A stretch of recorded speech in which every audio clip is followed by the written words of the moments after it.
Did you know that 55% of US adults use their phones in some capacity whilst driving? Did you know that 20% of teenagers get less than 5 hours of sleep? Did you know that children have died from following dangerous 5-minute car attacks? Greetings and salutations, everybody. I'm Ben Edwards, and today I will be untangling the massive wires for debate of the benefits and dangers of social media.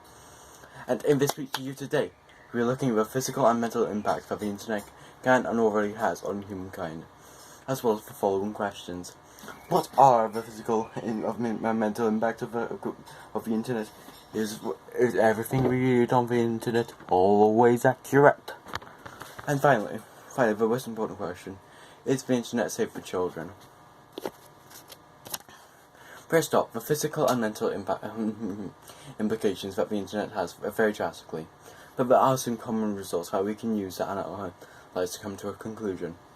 First off, several studies have indicated mobile device with sleep deprivation, as it is a well-known fact that the blue light from your mobile device pierces your retina's photoreceptors and making you start to wake up.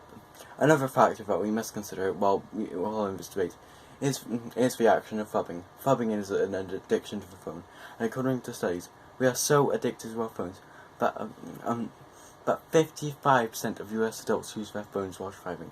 Now, this is extremely dangerous, as 1 in 4 car accidents involve one or more of the drivers using a mobile device. However, it isn't the internet's fault or that developer's fault.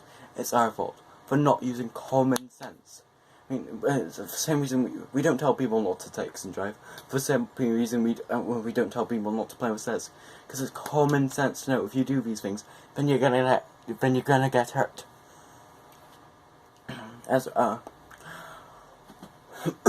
And as far as mental health goes, studies show that the internet can actually improve people's mental health, as people with depression, suicidal thoughts, and anxiety can get the help and the support they need online. And in fact, I can give you a first-hand experience with this, as I do have social anxiety. I've been able to use the internet to make friends and generally learn the ways of social construct in ways that I couldn't do physically.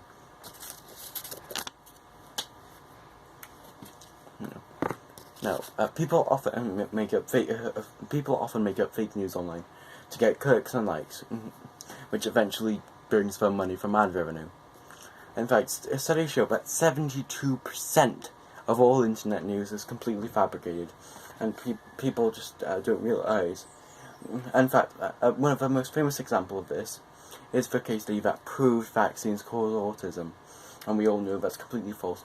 But as a result, people believe this, and as a result, 142,000 people have died from measles just because people have stopped vaccinating their kids.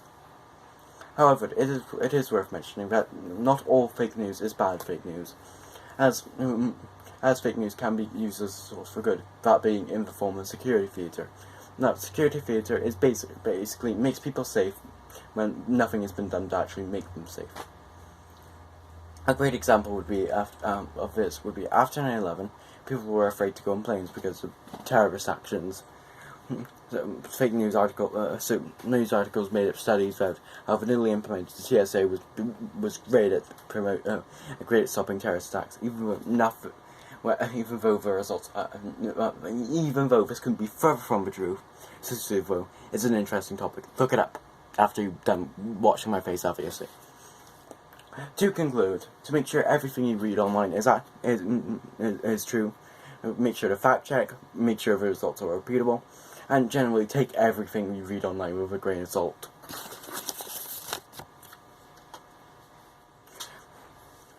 Now, finally, is the internet safe for children ages 0 to 12? Short answer, no. Now, there are a plethora of reasons why I say this, but let's start with the most harmful, being that in the YouTube Kids app, people have been able to display violent and horrific videos of Mickey Mouse and other such childlike icons doing and having terrible things done to them. For instance, there's a video of baby Mickey Mouse being one sec. Baby Mickey Mouse being ripped apart by an escalator, How delightful. And there's even one of Minnie Mouse being forced onto a stripper pole. Not something you want your kids to be watching, is it? Now, another thing that we must consider while doing this hobby is the fact that it's far too easy for kids to access real money when they think it's in-game money, and as a result spend large amounts of their parents' money. I mean, all they have to go is go on their mobile device, go clickety click click click. Boom, they spent £5. Click, click, click, another £5. Click, click, click, another £5. And you can see how it rolls up. Finally, the most devastating and dangerous of these is the dangerous 5-minute craft videos, which they teach kids how to make certain items. And when in reality, these can either be extremely dangerous to make, not work at all, and in most cases it's both.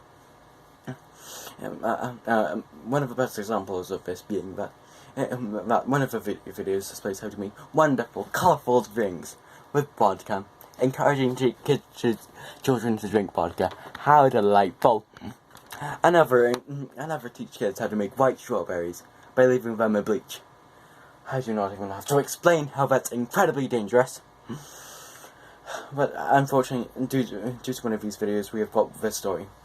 One day, a 12-year-old girl and her friend were following one of these videos when they were on how to flambe an item, where the video teach the necessary items, training, or just any safety advice whatsoever.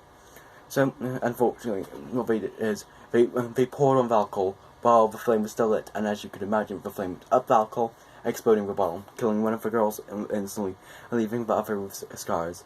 But do you want to know what the most shocking thing about this is?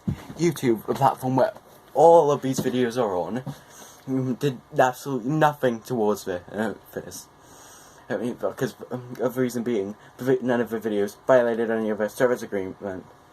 Now tell me, would you want any of your children watching one of these videos? I think not.